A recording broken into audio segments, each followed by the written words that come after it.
Lateral. Welcome to your 4th week of teacher training, and this week we are working on the anatomy of the human spine and 5 ways that the spine moves, and also keywords in teaching. Here's an anatomy lesson on the spine. You have 24 vertebrae, you have 7 cervical vertebrae, 12 thoracic, and 5 lumbar. Then you have a sacrum and a coccyx or tailbone. And what I included in the document that I sent to you is that an easy way to remember is that the spine coincides with breakfast, lunch, and dinner. So you have 7 a.m., breakfast, cervical vertebrae. Then you have 12, noon, lunchtime, 12 thoracic vertebrae, and then you have 5 p.m. dinner time. You have 5 lumbar vertebrae. And so it's just an easy way to remember, because that's the kind of thing that you can get kind of crossed up on when somebody's asking you a question, or they'll say, they'll use technical terms like, oh, I'm fused at L3 and 4. And you're like, oh my God, where is that? And what it means is lumbar, 3rd and 4th vertebrae are fused together through a surgery. And I'll get all into that when we do modifications and contraindications, reasons why people can't do things, and how to help them. So these are the 5 ways that your spine moves.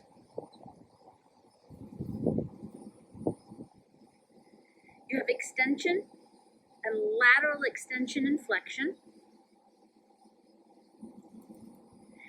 Flexion.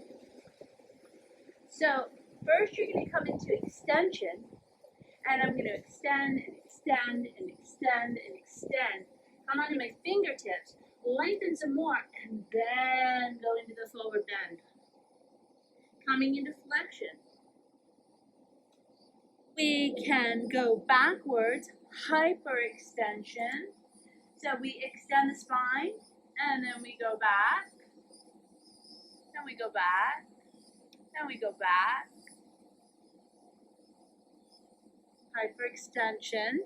And then the last thing is rotation, where we want to rotate the spine right on the center line.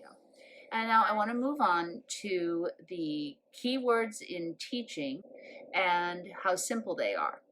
So you'll notice that they're very straightforward. We want people to understand what you're saying super quick. The mind does not need, to sit there and try and figure out, what is this person trying to say that I'm supposed to be doing?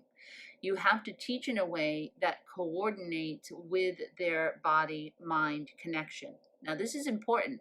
Sometimes you will say something and you'll get a response from, say, like 3 of your students, but then like 6 of your students don't respond at all.